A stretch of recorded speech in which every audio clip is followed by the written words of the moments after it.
that older adults need to be part of the conversation when it comes to mental health and wellness, when it comes to family support, when it comes to social connection, when it comes to treating depression, all of it. Let's include older adults in conversations. Let's get older adults connected to care, mental health care when they need it. And let's start to bring this rate down. Let's lower the risk for them. Let's include them more.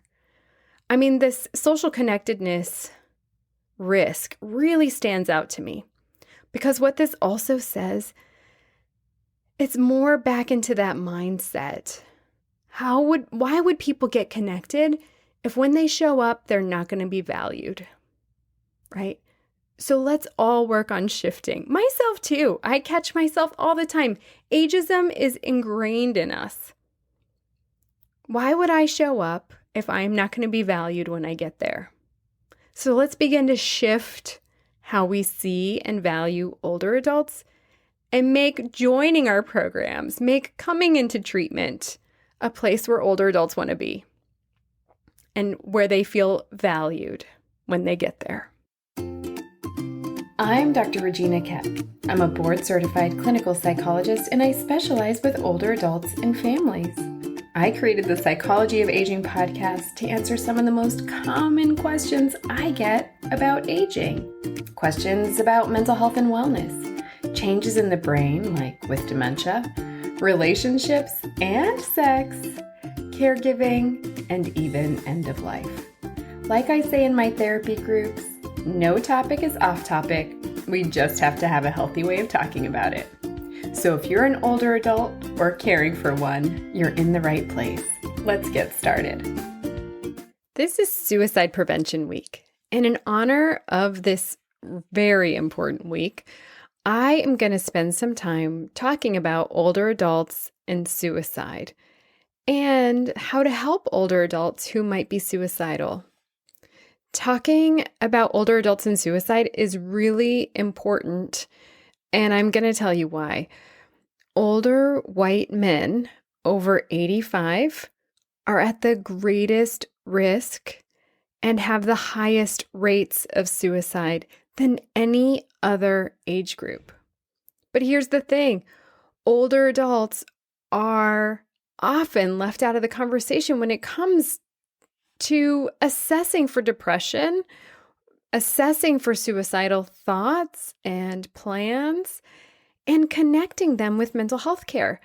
So this means that older adults who do have mental health concerns are less likely to be cared for by mental health providers and more likely to be cared for in primary care. Okay, let's think about that for a minute. Primary care providers are probably some of the most overworked and under-resourced medical providers out there. Primary care providers don't have the time, they don't have the resources, or often the training to provide older adults with the mental health care that they need. But older adults with mental health concerns are treated in primary care most often. We have to do something about that. That's one of the primary reasons I started this podcast, is that when it comes to mental health, sexual health, and wellness, older adults are left out of the conversation time and time again. And I am striving to change that. And I'm glad you're listening, because that means, and I'm hoping it means, that you're interested in changing that too. So thank you for being here. Thank you for joining me. And together we're going to make some shifts, I hope, in terms of access for older adults in mental health care and sexual health care. Yes, I added sexual health in there because when you think about older adults, probably the last thing on your mind is sexual health, but it's so important. In future episodes, we're going to talk about why. Okay, so back to primary care providers. So we know that they're under-resourced, overworked, have limited time, and then in the midst of COVID, even if the primary care clinic is open, many older adults are not going to go to the doctor just for a mental health concern. Their physical health is much more a priority right now than their mental health, right? And so many older adults are not going to the doctor, even if the doctor is open, because they don't want to get exposed to COVID. Okay, I'm going to peel back another layer and talk about some mindset problems that we as a society have when it comes to older adults and mental health concerns like depression. I'm focusing on depression because in a few minutes, I'm going to be sharing some statistics and the correlation between depression and suicide behavior in older adults. There is a false belief that somehow, as we get older, we're supposed to be depressed, or that at some point, when we've lived long enough, that our lives become disposable, and that somehow suicide might be an acceptable end to a life that people deem as, haven't you lived long enough? Isn't it time for you to go? Disposable. I did not come up with this term, disposable. I got this concept and it just really struck home from a woman named Varda Yoran. I don't know if I'm saying her name right. I want to reach out to her and see if she'll be interviewed for this podcast. But she, in April, wrote a letter or just kind of an opinion piece to the Huffington Post. And it was published in Huffington Post in April. And the title of her article is "Just Because I'm 90 Doesn't Mean I'm Ready to Die or Disposable." And I'm going to take a minute. It's a short article. And I'm going to take a minute to read it to you because there are some valuable lessons for all of us in understanding how our beliefs about aging and the value of a life, an older life, might influence suicidal thoughts and behavior. So I'm going to read this to you, and then I'll explain more about what I'm meaning by doing so. So this is the article by Varda Yoran. Just because I'm 90 doesn't mean I'm ready to die or disposable. I've been a senior citizen for a quarter of a century, and I still sculpt, read, and write essays. I speak 5 languages, and I use email and WhatsApp to communicate with friends and family in Finland, China, Norway, England, Israel, Russia, Thailand, and throughout the U.S. I run a foundation I created that assists immobile seniors. I attend classes, and I'm organizing a philosophy club via Zoom that discusses ethics, forgiveness, anger, creativity, and various other topics. Okay, I'm just going to jump in here and say I totally want to be in her philosophy club. Okay, back to her article. Certainly now, my routine has changed. COVID-19 has shut down everything in one shot. At age 90, I have lived through a lot of history, but I have never seen a situation like this. My daughter was concerned that in the city, I would be a lot more exposed while facing a lower level of care. I left Brooklyn and am now with her, my son-in-law, and teenage grandson, secluded and safe upstate in the Peekskill Mountains. My only outings, masked and gloved, are to the nearest labs for regular blood tests. Who knows in which direction the changes to come will take us? What I've seen so far is that the crisis has brought out the best in good people and the worst in bad people. What I see now is that cooperation and empathy on a massive scale are needed to bring the world back on track. Some people may suggest that if I were to die of the coronavirus, I at least have lived a full life. And yes, I have lived a full life. I was born in China to Jewish parents who left Russia after World War I to seek refuge from anti-Semitism, famine, and pogroms. I spent the first 20 years of my life in China, surviving the Japanese occupation of my town, Tianjin, during World War II. Then I spent the next 30 years in Israel. I taught Hebrew to Jewish immigrant children, served in the Air Force, and worked as a graphic artist. I got married and raised 2 daughters. Finally, my husband's work took us to the U.S. in 1979. I was 50 years old and unaware that this would be the start of a period during which I would grow and flourish as an artist. In my 60s, I created 5 large outdoor sculptures in Israel for institutions such as Tel Aviv University and the Ghetto Fighters Museum of Resistance. At age 70, I began to find my voice as a writer and collaborated on The Defiant, my husband's memoir about fighting Nazis as a partisan in Eastern Europe. At 82, I created a nonprofit organization, the Rose Art Foundation, which has donated 800 Jerry recliners to immobile patients in facilities throughout the U.S. Even now, during the coronavirus pandemic, I get requests from patients whose quality of life has been changed by these donations. Last year, at 89, I published my second book, and there is still much to do. I'm not disposable, and I'm saddened that there are people who think age dictates whether a human life is worth saving. I can tell you that I and my loved ones want me to live for many years to come. I want to attend my grandson's high school graduation and see which college he'll attend. I want to see my older grandson who's married become a father. I want to continue my joyful life. I'm unable to travel as extensively as I once did, but I want to visit Israel again. Just because I'm 90 doesn't mean I don't have things to learn and skills to hone. I have more physical limitations and ailments than I choose to mention, but that won't stop me. I'm growing as an artist. Last September, I began a 3-month class at Brooklyn Clay Studio, learning to glaze and fire in the kiln. In February, before social distancing was put in place, I sought a new approach, visited Urban Glass in Brooklyn, and found a teacher to show me the process. My twin sister passed away 15 years ago, and when the quarantine is over, I hope to finish a sculpture that represents our relationship. Our lives, our dreams, our productivity don't end when we turn 65, an age that society decided was old enough. Senior citizens can be productive and contribute to the world, bringing to it their added dimension of age and experience. I think no limit should be set on when a person's life is no longer valuable. I'm 90 and I'm waiting for quarantine to end. As long as I'm still creative and surrounded by the love of family and friends, as long as I still enjoy life, nobody has the right to write me off. Can we just have a mic drop moment for Varda Yoran?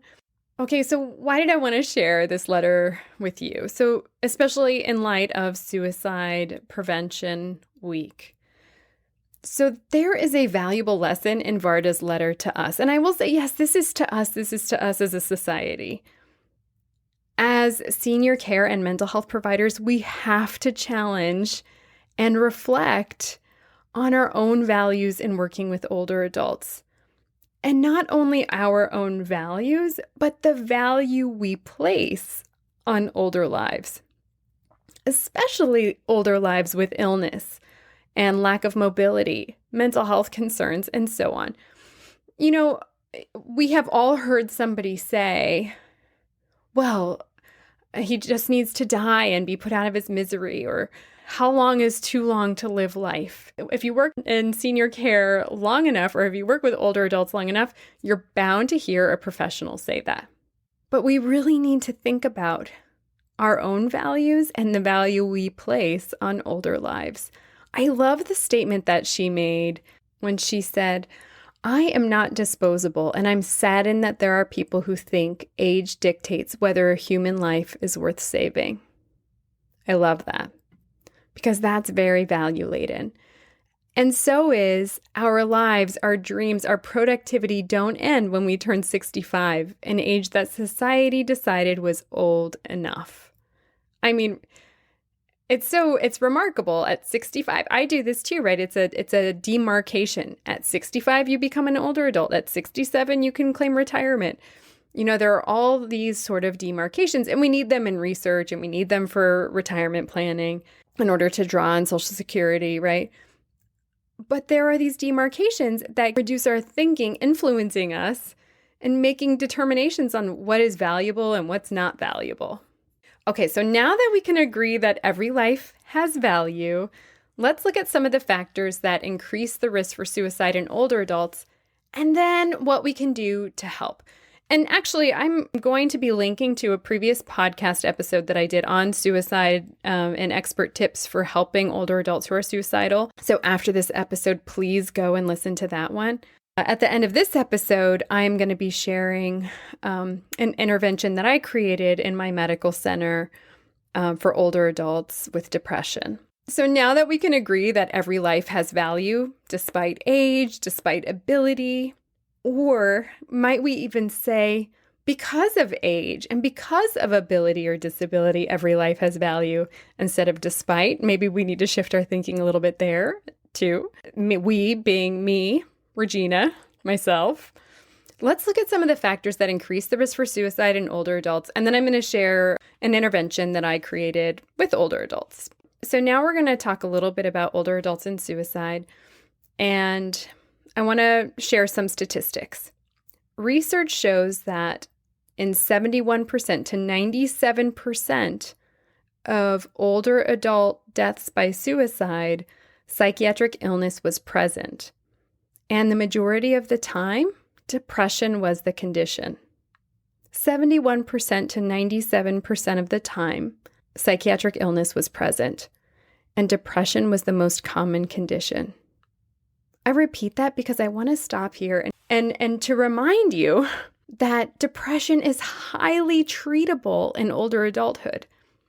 Right around the same time I did the other podcast on suicide, I also made a podcast on late life depression, and I talked about how effective treatment is for depression in older adults. 80% of the time, depression can be treated in older adults. That is remarkable. So I'll link to that episode in the show notes. This is where the mindset comes into play. Older adults can't get treated if they aren't connected with mental health care. Older adults won't get connected to mental health care if we have this false belief that with age comes depression, when we know that with age, depression is not normal. It's not typical. So let's shift that and get older adults connected to treatment when we notice signs of depression. Also relevant to older adults and suicide was problematic drinking and substance use, which we also know can get treated in older adulthood. All right, moving away from mental health concerns, physical health concerns and functional impairments also increase the risk for suicide in later life. So, in fact, the more physical illnesses an older adult has, the higher their risk. So if an older adult has 3 physical illnesses like cancer, heart disease, diabetes, their risk will be higher.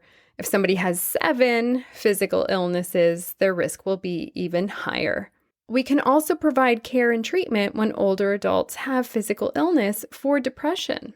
So also relevant is physical pain, and this is especially true among men. And remember, older men over 85 have the highest risk for suicide and the highest rates of suicide. Other risk factors include stressful life events like the death of somebody you're close with, or the rupture of relationships, losing family members and other sources of support like to family dynamics and estrangements, and then serious relationship and financial problems. Those are all shown to elevate the risk for suicide. One final risk factor that I want to talk about is the risk factor of social connection. And actually, the social connection is not the risk.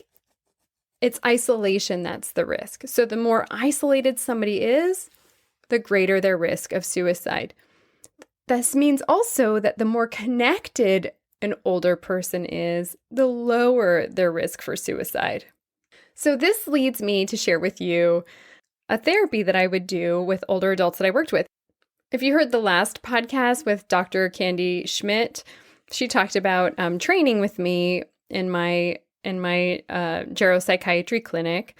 And in that clinic, for about 7 years, I ran what I called a late life depression group. And the group was made up of about 7 older men. And they met together twice a month for an hour. They showed up every meeting time, on time, ready to work, and met together without fail for close to 7 years, most of them. And this was all for men who were older, at varying levels of physical health concerns, mental health concerns, most commonly depression, and some of them with mild cognitive impairment. the mode of treatment was actually interpersonal process. And the goal was to increase their connection with each other. And that with increased connection, the idea is that this would help to create a system of support and social connection and lower rates of depression and lower risk for suicide. Now, this was a higher risk group because this was in my work with older veterans some of them who had been Vietnam veterans and had been exposed to significant trauma throughout their lives. And also now were experiencing other sorts of physical assaults to their body with illness and societal assaults to their age with ageism. And then also the social isolation that can come if folks have not been properly treated if they have PTSD.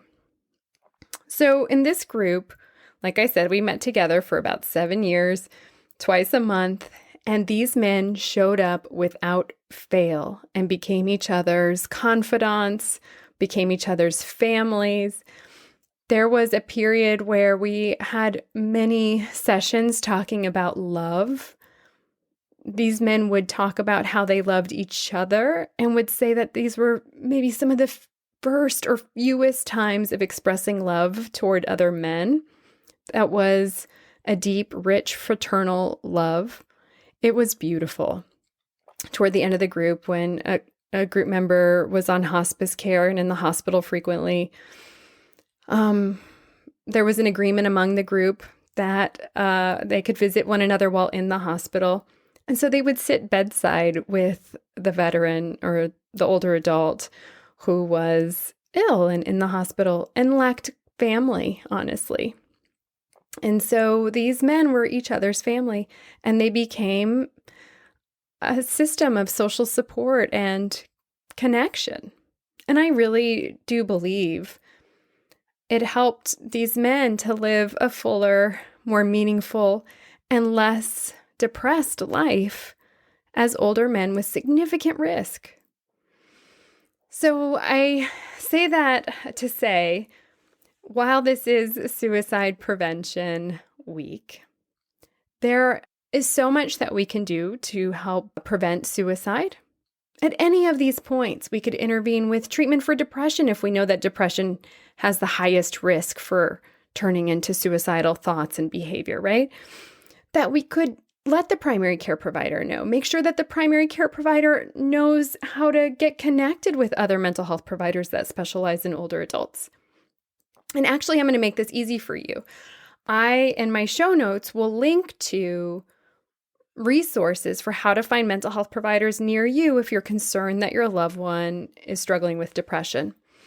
That's one of the simplest intervention points. If your loved one is struggling with depression and refusing to go to the doctor, I'm going to link to an episode to that as well, what to do when your loved one is refusing to go to the doctor.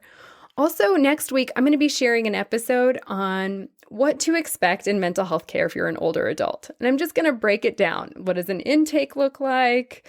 And then you can share that with your older loved ones as well and begin to dispel the myth of mental health care. Okay, so getting connected to primary care and getting referrals from primary care to mental health providers or just mental health providers directly could be very helpful. Others are helping older adults to remain socially connected. So if you're a provider caring for older adults, can you create a program like mine? Can you create a Zoom program? You can reach out to me. I'm happy to share what my model looked like of that late life depression group. Other factors, like especially if we know that stressful life events like losses through bereavement or grief increase the risk. Are we assessing grief and bereavement? Are we providing support surrounding grief and bereavement? If we know that the rupture of relationships with family members or other sources of support also increase the risk, are you in your own senior care or mental health care practices, including family, helping to resolve some of the challenges that exist in families and strengthen the bonds between family members? Do you do that in your work? And so some of that could be very helpful, especially if you're working with somebody who's higher risk, especially if you're working with an older adult who's higher risk. The bottom line here is, while the risk for suicide is high in older adults, there is so much that we can do to help give support, increase social connection, treat depression. You're doing it. You're doing a little bit of it just by listening to this episode and hearing me when I say that older adults need to be part of the conversation when it comes to mental health and wellness, when it comes to family support, when it comes to social connection, when it comes to treating depression, all of it. Let's include older adults in conversations. Let's get older adults connected to care, mental health care when they need it.